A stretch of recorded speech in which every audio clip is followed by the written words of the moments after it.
자, 일어나실 수 있는 분 일어나셔서 오늘 하나님 말씀 같이 읽도록 하겠습니다. 하나님 말씀 잠언, 이제 오늘부터 해서 잠언 저희가 보도록 하겠습니다. 잠언 1장 1절부터 10절 말씀 우리 한 절씩 보겠습니다. 다윗의 아들 이스라엘 왕 솔로몬의 잠언이라. 이는 지혜와 훈계를 알게 하며 명철의 말씀을 깨닫게 하며 지혜롭게 공의롭게 정의롭게 정직하게 행할 일에 대하여 훈계를 받게 하며 어리석은 자를 슬기롭게 하며 젊은 자에게 지식과 근신함을 주기 위한 것이니 지혜 있는 자는 듣고 학식이 더할 것이요 명철한 자는 지략을 얻을 것이라. 잠언과 비유와 지혜 있는 자의 말과 그 오묘한 말을 깨달으리라. 여호와를 경외하는 것이 지식의 근본이거늘 미련한 자는 지혜와 훈계를 멸시하느니라. 내 아들아, 내 아비의 훈계를 들으며 내 어미의 법을 떠나지 말라. 이는 내 머리에 아름다운 관이요 내 목에 금사슬이니라. 내 아들아, 악한 자가 너를 깰지라도 따르지 말라. 아멘. 앉으시죠. 기도하겠습니다. 주님, 저희가 참 지혜가 없는 사람들입니다. 저희들의 지혜가 없음으로 인해 관계들이 깨지고 자녀들이 상처받고 참 공동체가 힘들어지고 참 많은 어려움을 겪는 것을 보게 됩니다. 주님, 그것을 깨달을 수 있는 은혜를 허락해 주시고 지금도 변하지 않는 하나님의 이 잠언의 말씀이 우리 마음과 우리 생각과 우리 모든 영혼을 붙들어서 주님 그냥 살아가는 것이 아니라 주님께서 계획하신 풍성한 삶을 꿈꾸는 시간 되게 하여 주시옵소서. 예수님의 이름으로 기도드립니다. 아멘. 여러분이 하나님께 어떤 것을 구할 수 있다면 무엇을 구하시겠습니까? 물질, 건강, 인기, 명성, 자녀가 잘 되는 것, 자녀가 결혼하는 것, 아니면 오래오래 사는 것. 여러분들이 다 아시는 그 알라딘의 요술램프가 이런 거였죠. 거기서 나온 지니가 세 가지의 소원을 내가 너에게 주겠다. 여러분, 이런 동화 같은 이야기가 실제로 있었습니다. 성경의 열왕기상 3장에 보시면 하나님이 다윗 왕의 아들 솔로몬에게 나타나셨습니다. 그 제사 가운데 임하셔서 그에게 말씀하셨어요. 무엇이든지 들어주시겠다고 말만 하라고 하십니다. 얼마나 좋아요. 그때 솔로몬이 구한 것이 딱 한 가지였어요. 지혜입니다. 하나님은 참 잘했다고 솔로몬 왕을 칭찬하십니다. 그리고 아주 흡족해 하시며 그가 구하지도 않은 물질과 명성과 또 나라가 잘 될 수 있는 축복까지도 넘치게 해주셨습니다. 하나님의 관점에서는 지혜만큼 중요한 것이 없기 때문입니다. 솔로몬 왕은 하나님이 주신 지혜를 가지고 이스라엘을 잘 다스려서 강대국으로 만들었습니다. 그리고 많은 업적을 남겼다고 성경에 나와 있는데요, 그 중에 하나가 3,000개의 잠언, 이 지혜의 말들을 남겼다고 성경은 말하고 있습니다. 이 솔로몬의 지혜가 오늘 우리가 본 성경의 잠언서에 기록되어 있어요. 그래서 1절에 보시면 이렇게 시작하죠. 다윗의 아들 이스라엘 왕 솔로몬의 잠언이라. 솔로몬 말고도 이 잠언을 쓴 사람들이 있지만 여기에 대부분은 이 솔로몬 왕이 남긴 것입니다. 그래서 하나님의 주신 이 지혜가 수천 년이 흐른 후에 지금 하나님의 말씀으로 우리에게 남겨져 있는 거예요. 그렇다면 여러분, 이 잠언은 그냥 인간들의 어떤 재치, 이런 속담 정도가 아니에요. 속담도 나름대로 우리에게 좋은 메시지를 주기도 합니다. 몇 가지 속담을 한번 적어봤습니다. 한국말에 남의 떡이 더 커 보인다. 똑같은 의미로 영어로는 The grass is greener on the other side. 사공이 많으면 배가 어디로 가요? 산으로 간다.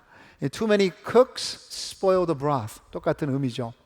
김치국부터 마시지 말라. 옆 사람한테 그렇게 말씀하세요. 김치국부터 마시지 말라.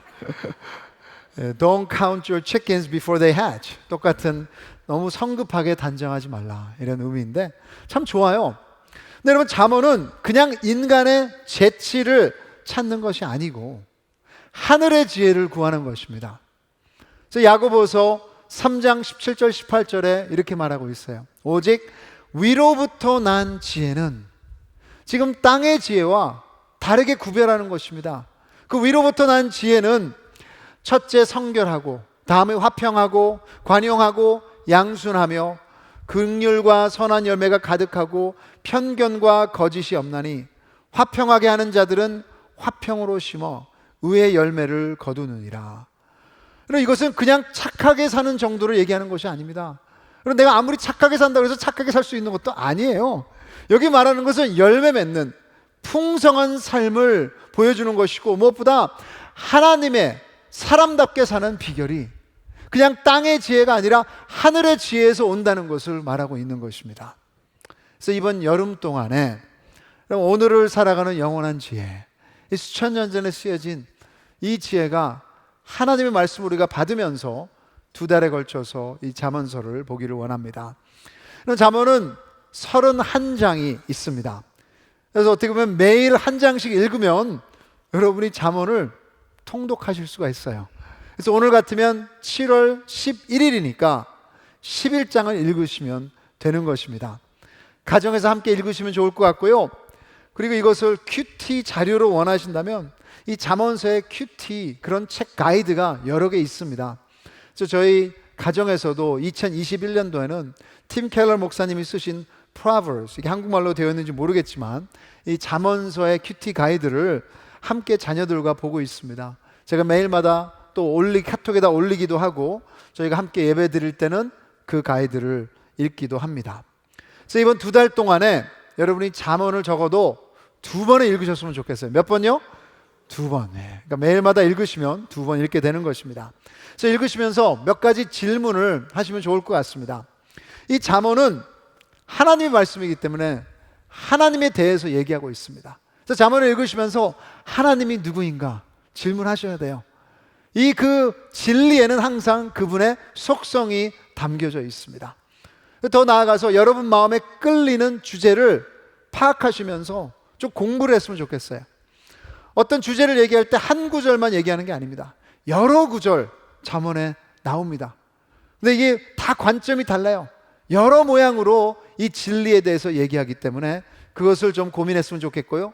또 내가 언제 이렇게 행동했는지, 아니면 주위에서 이렇게 행동한 사람들이 있는지 묵상하시면 이 하나님의 말씀을 붙드는 데 큰 도움이 될 것입니다. 여러분 잠언 1장 10절 11절 한번 펴보시죠. 같이 한번 읽겠습니다. 잠언 1장 10절 11절 시작. 내 아들아, 악한 자가 너를 깰지라도 따르지 말라. 그들이 내게 말하기를 우리와 함께 가자. 우리가 가만히 엎드렸다가 사람의 피를 흘리자. 죄 없는 자를 까닭 없이 숨어 기다리다가. 여기서 말하는 게 뭡니까? 이런 나쁜 친구들을 만나서 인생을 망친 사람들이 있다는 거예요. 갱단에 빠지든지 아니면 후회하는 시간을 보낸다든지 잘못돼서 감옥까지 다녀온 친구들도 주위에 있습니다. 친구가 이렇게 중요해요. 여기에서도 아마 그런 후회의 세월들이 지금 갑자기 떠오르시는 분도 계실 것입니다. 근데 지혜는 뭡니까? 이런 악하고 후회가 따르는 길로 빠지는 것을 막는 것만이 아니라 주위의 많은 사람들에게도 선한 영향력을 줄 수 있다는 것입니다. 그래서 잠언에서는 8절에 보시면 내 아들아, 또 10절에서도 내 아들아. 그래서 아버지가 아들에게, 나이 드신 어른이 젊은 청년에게 삶의 지혜를 전달하는 그런 그림이에요. 그래서 아마 여기도 이제 젊으신 분들이 계신데 뭐 젊다는 것도 상대적이지만, 여러분 젊다고 내가 인터넷이 내 앞에 있다고 모든 지식을 내가 가질 수 있다고 지혜로운 것은 아니에요. 그러게 여러분 우리가 진정으로 이 잠언의 말씀 앞에 하나님의 하늘의 지혜를 배울 수 있는 그런 자세를 가지기 원합니다. 그래서 잠언에는 1장부터 9장까지는 잠언의 이론, 그 기초를 이야기하고요. 잠언 10장부터는 잠언서의 특유의 그 짧은 잠언들이 여러 주제의 진리를 이야기해주고 있습니다. 그래서 이것을 우리가 구절구절마다 강해 설교는 할 수 없고요. 너무 오래 걸릴 것 같고 3주 동안은 잠언에 나오는 이 기초를 얘기하고 그 다음부터는 여기에 담겨져 있는 주제들, 언어와 지혜, 아니면 돈과 물질의 지혜, 가정의 지혜, 관계와 친구의 지혜, 결정의 지혜, 성과 지혜, 일과 영성의 지혜, 그리고 정의와 지혜, 이런 주제별로 하나님의 지혜를 우리가 살펴보도록 하겠습니다. 자, 오늘은 지혜의 기초를 우리가 보겠습니다. 첫째로 지혜는 꼭 필요합니다. 필수예요. Wisdom is indispensable. 어떤 물질과 편안함과 편리보다 더 중요한 것이 지혜입니다. 자, 1장 9절에 보시면 이는 너의 머리에 아름다운 관이요 너의 목에 금사슬이니라. 지혜의 말을 듣고 우리가 순종하면 그 삶은 그렇게 아름답다는 거예요. 이 값어치 있는 그런 삶이 된다는 것입니다.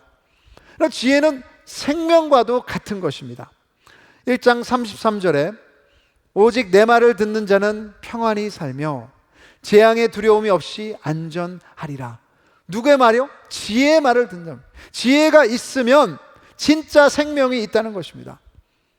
여러분, 숨을 쉰다고 진짜 사는 것은 아니잖아요.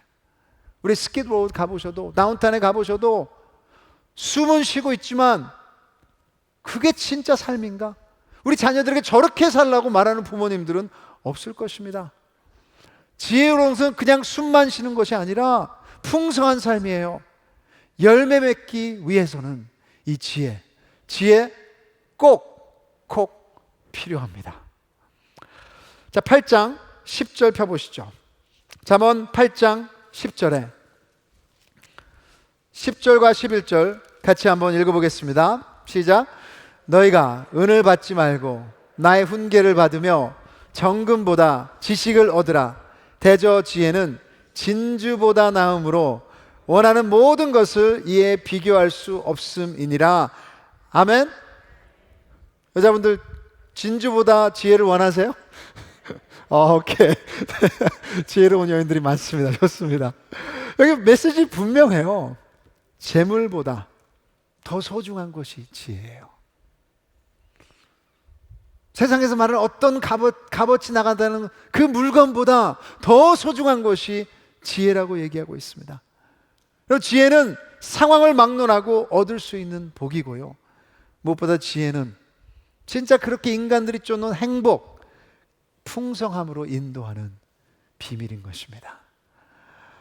지혜가 있으면 어리석음을 피할 수 있습니다. 영어로는 어리석음을 foolishness라고 나오고 있어요. 그래서 1장 7절에 보시면 여호와를 경외하는 것이 지식의 근본이거늘. 그래서 그 반대를 얘기하고 있어요. 미련한 자는, 지혜로운 자의 반대는 미련한 자예요. 미련한 자는 지혜와 훈계를 멸시하느니라. 그래서 다른 말로 이 미련한 것을 어리석음이라고 얘기합니다. 미련하고 어리석은 것은 나만 불행한 것이 아니라 우리 가족들을, 그리고 공동체를 불행하게 합니다. 이 어리석음의 모습을 성경에서 욥의 세 친구에게 볼 수 있는 것 같아요. 욥의 이야기를 잘 아실 것입니다. 욥은 하나님을 너무나 사랑하고 잘 따르는 사람이었어요. 예배도 잘 드리고 제사도 잘 드리고 참 자기의 자녀들을 사랑하며 이 하나님의 말씀을 가리키려고 했는데 하루아침에 자녀들이 다 죽어버리고 물질도 다 잃고 아내도 떠나고 병에 걸려서 길바닥에 나앉게 됐습니다. 그때 욥의 세 친구가 욥을 찾아왔어요. 그래서 욥기에 보시면 4장부터 25장까지 이 세 친구가 위로한다고 했던 그 말들이었습니다. 근데 그 말들이 오히려 욥의 마음을 상하게 하는 그런 결과를 가져왔습니다. 그 친구들은 그랬죠. 네가 하나님 앞에 죄를 졌을 게 네가 이런 고난이 온 것이다 하며 회개하라고 충고했는데 그것은 죄책감이 준 것입니다. 여러분, 그들은 어리석다고 하나님께서 말하고 있어요. 왜냐? 한 가지는 알았지만 10가지는 몰랐습니다. 고난이라는 주제는 그렇게 간단한 것이 아니에요. 나의 죄 때문에 고난이 올 수도 있기도 하지만 남의 죄로 인해 고난을 당할 수도 있습니다. 또한 욥의 친구들은 땅의 것만 알았지 하늘의 것을 몰랐습니다. 욥 1장과 2장에 보시면 뭐예요? 하늘에서 사탄이 공격하는 그 영적 싸움을 깨닫지 못했던 것이고, 하나님의 사람들에게도 하나님은 시험을 주신다는 그 영적 진리를 몰랐습니다. 눈에 보이는 것만이 전부라고 생각했습니다. 또한 그들은 말은 했지만 진짜 필요한 사람의 마음은 만지지를 못했습니다. 오히려 친구의 마음을 무너지게 하는 말들만 골라서 했던 것입니다. 그럼 지혜가 없으면 상황 판단이 안 돼요. 그게 어리석은 자입니다. 내가 하고 싶은 말만 하면 되는 것처럼, 내가 보는 것만이 옳다고 생각하는 사람, 어리석음 자체가 죄가 아닐지라도 어리석음은 죄의 길로 인도하는 길잡이라고 성경은 말하고 있습니다. 제 옆 사람한테 말씀하세요. 상황 판단 잘하세요. 상황 판단 잘하셔야 돼요. 여러분, 이것은 크리스찬이라고 해서 자동적으로 지혜가 있는 것이 아니에요. 자, 에베소서를 펴보시죠. 에베소서 5장 15절에 사도 바울은 에베소에 있는 교회 그리고 크리스천들에게 이렇게 얘기하고 있습니다. 에베소서 5장 15절에 그런즉 너희가 어떻게 행할지를 자세히 주의하여 지혜 없는 자 같이 하지 말고 오직 지혜 있는 자 같이 하여.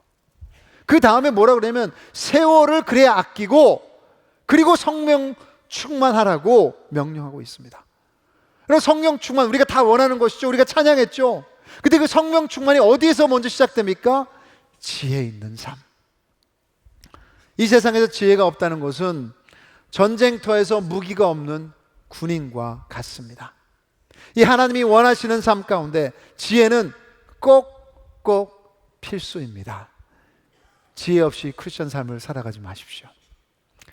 자, 둘째로 지혜는 풍성한 삶을 살기 위한 기본적인 원리예요. 반대로 이것은 테크닉이나 공식이 아니라는 것입니다. 그래서 내가 그냥 외워서 된다는 것이 아니에요. 자, 1장 2절부터 4절에 보시면 이는 지혜와 훈계를 알게 하며 명철의 말씀을 깨닫게 하며 지혜롭게 공의롭게 정의롭게 정직하게 행할 일에 대하여 훈계를 받게 하며 어리석은 자를 슬기롭게 하며 젊은 자에게 지식과 근신함을 주기 위한 것이니. 맨 앞에 부분에 이 잠언서의 목적이 나옵니다. 지혜를 알게 하며. 이것은 그냥 지식을 외우라는 단어가 아니에요. 이 알게 함은 체험을 말하고 있습니다. 남녀의 관계의 친밀함을 말하는데, 여러분, 이 관계라는 것, 남녀가 알아간다는 것, 이건 공식이 아니죠. 아무리 내가 계획해도 깨지는 것이 남녀 간의 관계입니다. 더 나아가서 이 지혜에 대해서 명철이라고 얘기하고 있습니다. 영어로는 insight라고 나오죠. 이것은 통찰력, 이해력을 말합니다. 그 상황이 어떻게 돌아가는지 제대로 알 수 있는 관점을 얘기하는 거예요. 제가 오래전에 들었던 한 백인 선교사님의 간증인데요. 제가 어렸을 때 정말 말썽꾸러기였대요. 근데 한 번은 공을 차다가 실수로 그 공이 옆집의 유리창을 깨버렸습니다.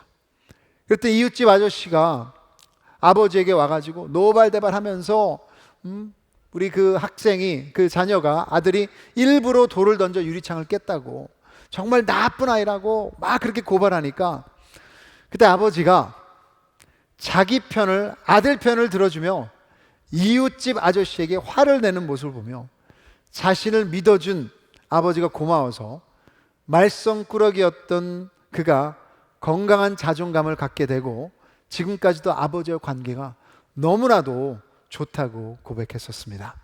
여러분, 이것이 명철입니다. 그 상황에서 중요한 것이 무엇이에요? 얼마나 돈이 들어서 유리창을 갈아야 되냐, 그게 아니잖아요. 그 이웃집 아저씨가 화내는 것도 뭐 들어주긴 들어야지만 그게 가장 중요한 것은 아니죠. 무너질 수 있는 아이의 자존감과 또 그 아이와의 관계인 것입니다. 그래서 한국의 조정민 목사님은 이렇게 얘기하셨어요. 거품은 꺼지고 나서야 거품인 줄 압니다. 꿈은 깨고 나서야 꿈인 줄 압니다. 소중한 것은 잃고 나서야 소중한 줄 압니다. 근데 미리 안다면, 파악할 수 있다면 그것이 지혜의 사람이죠. 통찰력입니다. 이런 지혜를 3절에서는 우리가 훈계라고 말하고 있어요. 배워야 된다고 얘기하고 있어요. 그리고 더 나아가서 4절에 보시면 이런 지혜를 슬기로움이라고 얘기했습니다. 그래서 옆 사람한테 말씀하세요. 슬기로워 주세요. 슬기로워. 영어로는 이것을 prudence라고 썼는데요. 이 슬기로움, prudence는 아주 작은 것을 파악하며 대처하는 분별력이라고 할 수 있습니다. 상황을 자세하게 파악하면서 유익하게 이 솔루션을 가져올 수 있는 거예요. 이 슬기로움 아주 중요한 단어예요. 요즘에 인기 있는 단어인 것 같습니다. 드라마에서도 많이 사용을 하죠. 슬기로운 깜빵 생활. 보신 분도 있으실 거예요. 그리고 슬기로운 의사 생활. 솔직히 슬기로운 깜빵 생활이라 그래서 뭐 내가 무슨 그런 감옥의 이야기를 보고 싶을까 그랬는데요. 참 그 드라마도 참 어느 정도 좋았습니다. 그 어둡고 우울한 감옥 생활을 뛰어넘는 삶이 가능하다는 거예요. 지혜가 있으면. 지혜가 있으면 슬기롭기 때문에 그 어려운 상황에서도 대체할 수 있는 그 솔루션이 나온다는 것입니다. 슬기로운 의사생활, 그 많은 스트레스 가운데서도 그것을 즐기며 진정으로 행복한 그런 생활을 할 수 있는 것이 지혜이며 슬기로운 거예요. 그래서 여러분 진짜 제가 생각하기에는 슬기로운 교회 생활, 드라마도 필요한 것 같습니다. 스트레스 받는 분들이 너무 많아. 상황에 끌려 사는 것이 아니라 상황을 뛰어넘는 것. surviving, 그냥 생존하는 것이 아니라 thriving, 넘쳐나는 그런 하나님의 삶을 꿈꾸시기를 바랍니다. 여러분 삶의 대부분은 흑백, 옳고 그름의 논리로 진행되는 것이 아니에요. 이번 주에 한 성도님이 교회에서 봉사하는 것이 참 목사님 힘듭니다. 차라리 수학처럼 1 더하기 1이 2다 하는 공식이라면 이 답이 나오는 봉사라면 너무너무 좋겠다. 여러분 봉사라는 게 공식이 아니죠. 그건 관계이기 때문에 하나님 사랑하는 것이고 우리 형제 자매를 사랑하는 것이 봉사이기에 이거는 여러분 1 더하기 1이 아니라 사랑은 여러분 공식이 아니에요. 이거는 예술입니다. 생각을 많이 해야 돼요. 그러기 위해서는 하늘의 지혜가 필요합니다. 사도행전 6장에 초대교회에서 처음으로 집사님들을 세우는 이야기가 나옵니다. 그때 여러분 집사님을 선택할 때 거기에 그 기준이 나오고 있어요. 성령. 너무너무 좋죠. 기도도 하고 말씀도 보고. 근데 그것만이 아니에요. 성령과 지혜가 충만하여 칭찬받는 사람. 그럼 봉사한다는 것, 직분을 받는다는 것은 나의 열심이 아니라 성령 충만과 지혜가 검증된 사람을 세우라는 것입니다. 그것이 관계 안에서 사랑의 손길이 되어줄 수 있는 그 사람이 기본이기 때문입니다. 그래서 저는 지혜를 이렇게 정의해 봤습니다. 지혜, 삶의 현실 가운데 상황 파악과 상황 판단을 능숙하게 하는 능력. 여러분 이것은 IQ가 아니에요. 삶의 경험이 많다고 얻어지는 것도 아닙니다. 나이가 지혜를 보장하지 않습니다. 그래서 C.S. 루이스 크리스찬 리더는 이렇게 얘기했어요. 지혜는 테크닉을 배우는 데서 오는 것이 아니라 인격의 성숙함에서 오는 것이다. 그래서 우리 인격이 성숙해질 때, 그 지혜가 여러분 하나 둘씩 깨달아질 때, 그것을 내가 실천할 때, 그것을 내가 붙잡을 때, 우리 가정에서, 우리 직장에서, 관계 가운데, 우리 공동체 안에서 진정으로 풍성한 삶이 우리 앞에서 펼쳐질 것을 믿으시기 바랍니다. 자, 그러면 여러분 이 지혜는 어디서부터 오는 것일까요? 셋째로 지혜의 근본은 하나님을 경외하는 것입니다. Foundation of wisdom is a fear of God. 자, 여러분 이 7절, 1장 7절 우리 같이 한번 읽어보겠습니다. 아마도 잠언의 핵심 구절이라면 1장 7절일 거예요. 같이 읽겠습니다. 시작. 여호와를 경외하는 것이 지식의 근본이거늘 미련한 자는 지혜와 훈계를 멸시하느니라. 저는 이것을 외우시면 좋을 것 같아요. 그럼 마음속에 두십시오. 그래서 9장 10절에도 동일한 말을 하고 있습니다. 여호와를 경외하는 것이 지혜의 근본이요 거룩하신 자를 아는 것이 명철이니라.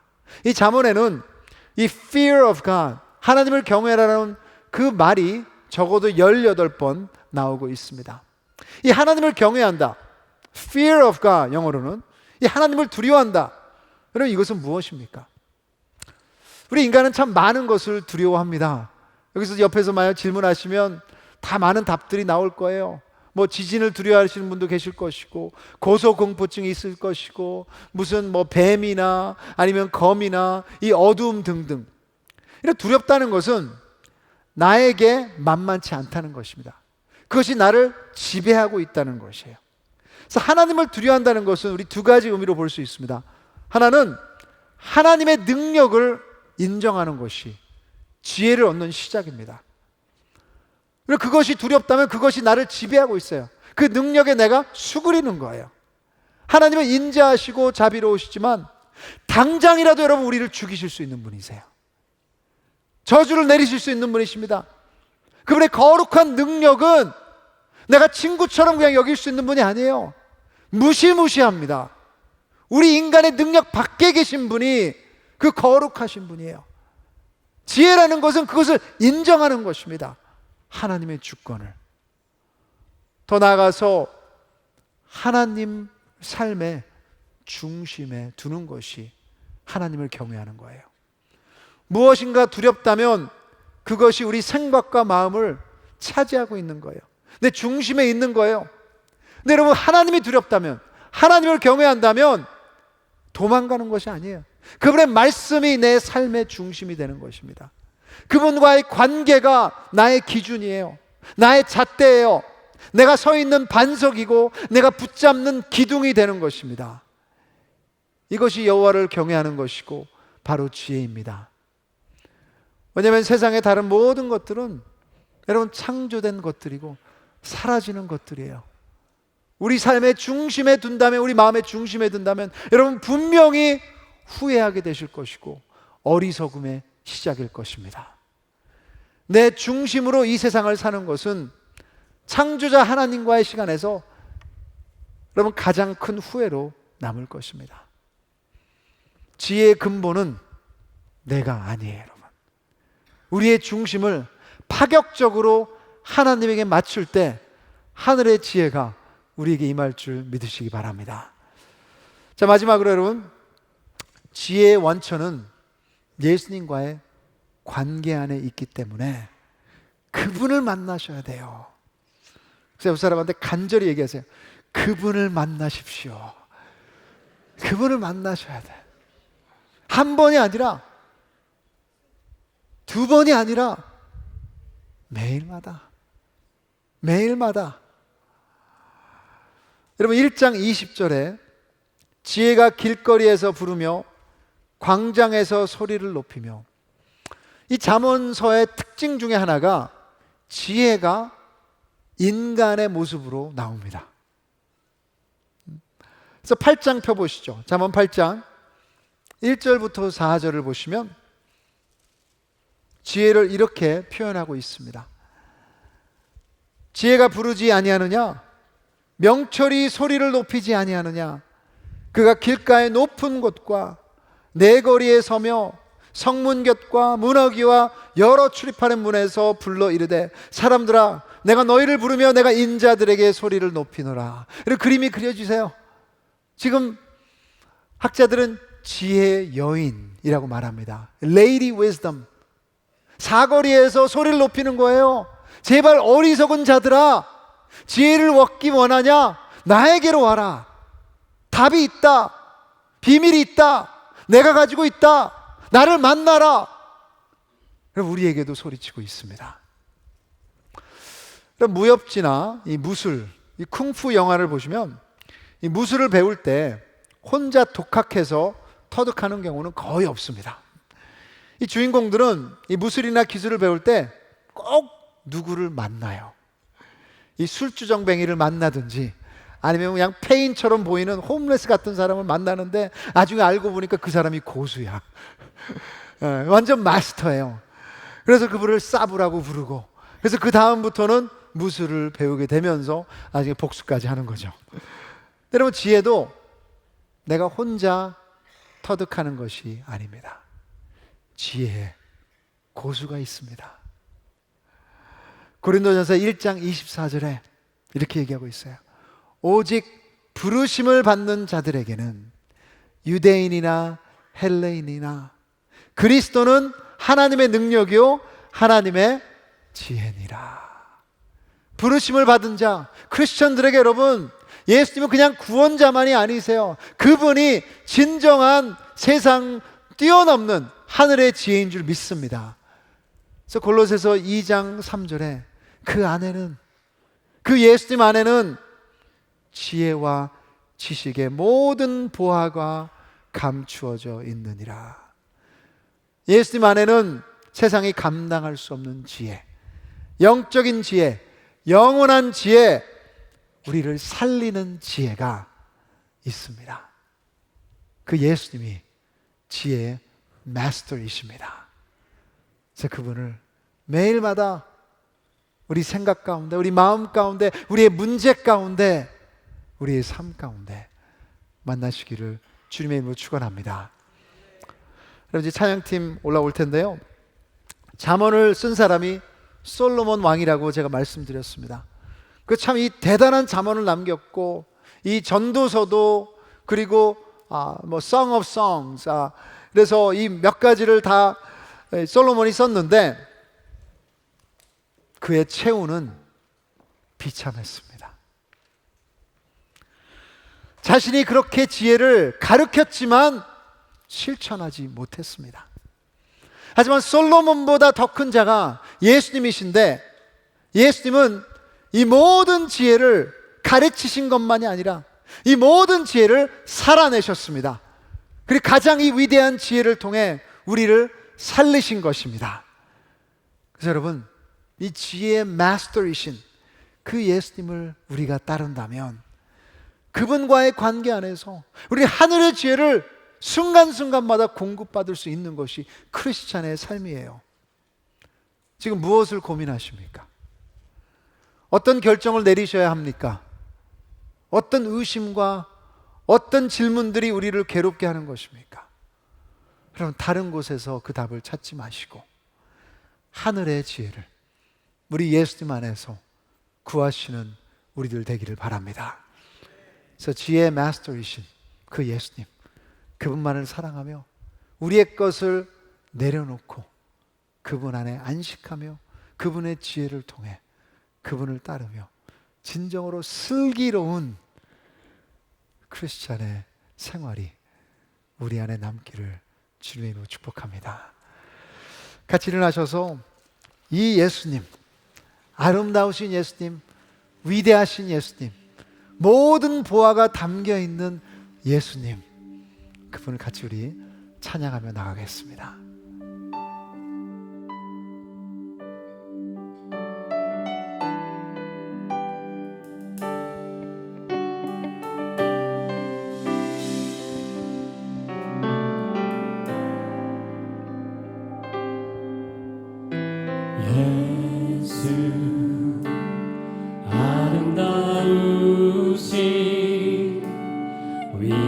위대하신 주님, 부활의 주,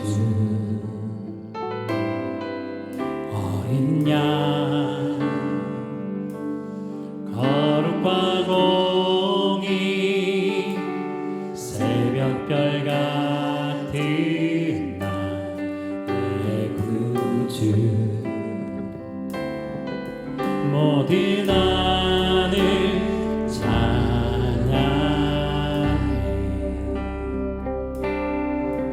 모든 만물이 주 경배, 아름답고 아름답고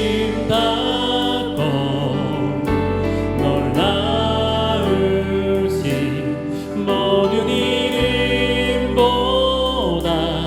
높은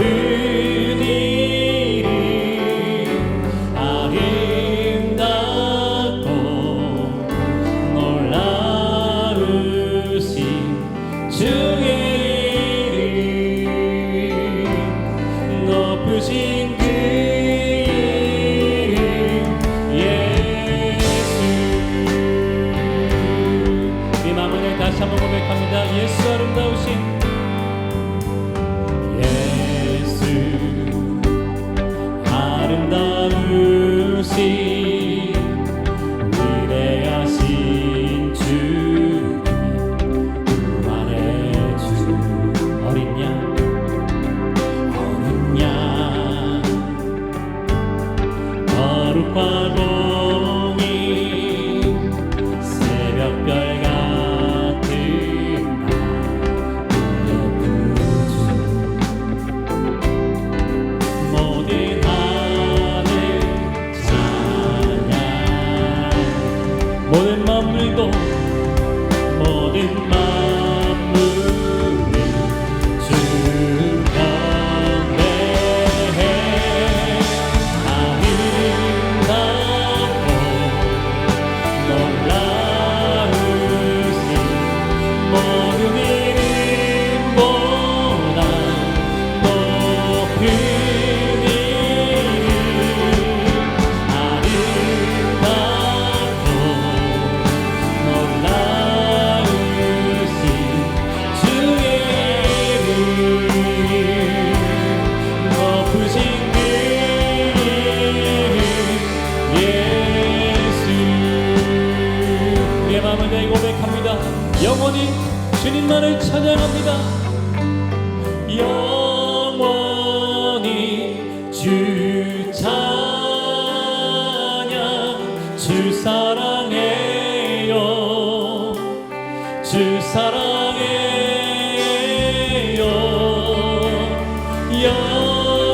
영원히 주 찬양 주 사랑해요 주 사랑 다시 한번 우리의 마음을 다해서 영원히 영원히 주 찬양 주 사랑해요 주 사랑해요 영원히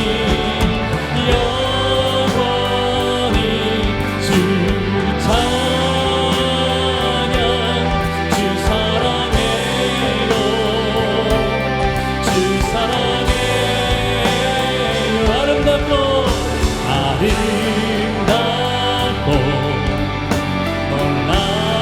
놀라우신 모든 이름보다 높은 이름 아름답고 놀라우신 주의 이름 높으신 그 이름 예수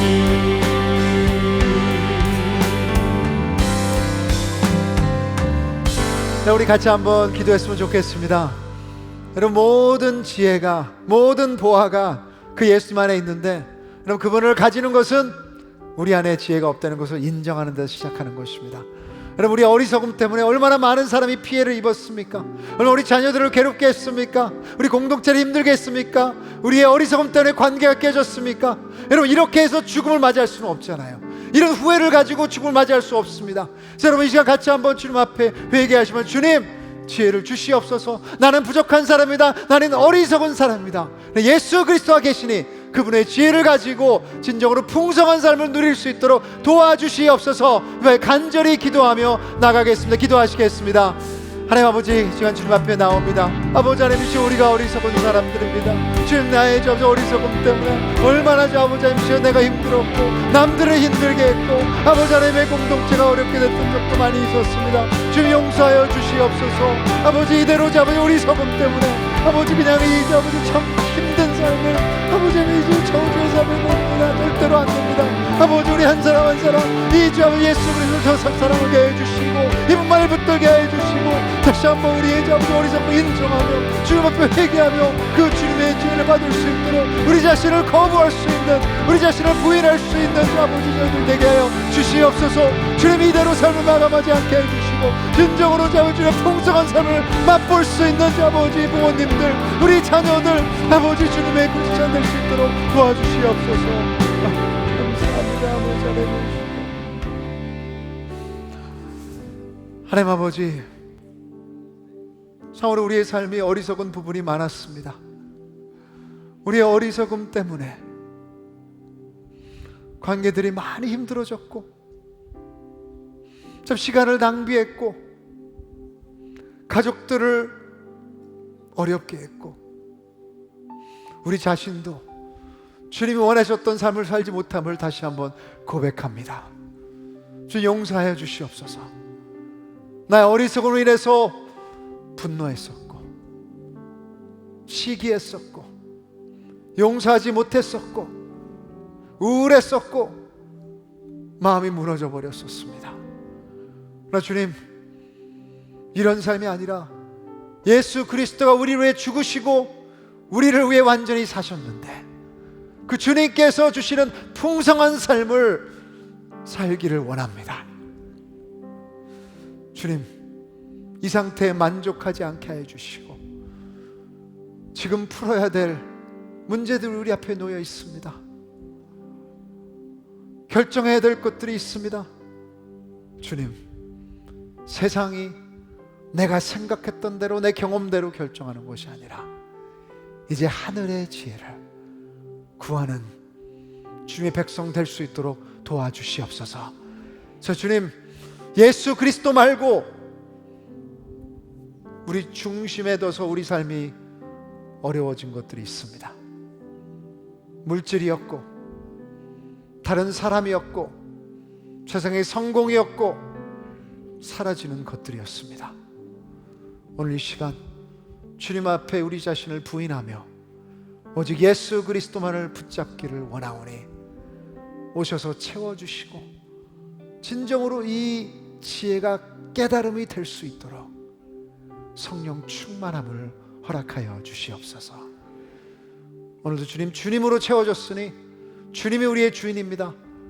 그래서 주님, 주님이 주신 축복을 주님 앞에 올려드립니다.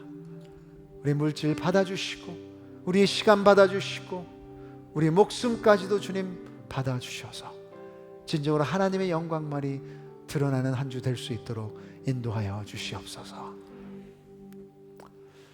이제는 우리에게 지혜로 풍성하게 주시기 위해서 자신의 삶을 내어주신 주 예수 그리스도의 은혜와 하늘의 지혜의 주인 되신 우리 하나님 아버지의 사랑하심과 성령 하나님의 역사하시고 또 우리 가운데 운행하시며 우리를 위로하심이 이제 세상의 지혜가 아니라 인간의 지혜가 아니라 하늘의 지혜만을 붙잡기를 원하며 자기 자신을 부인하는 우리 모든 형제 자매들의 머리 위에 진정으로 주님의 풍성한 삶을 사모하며 거기로 걸어 나가기를 원하는 그 세상 한복판 위에 사랑하시는 가정과 우리 공동체 머리 위에 이제부터 영원까지 항상 함께 있을지어다. 아멘.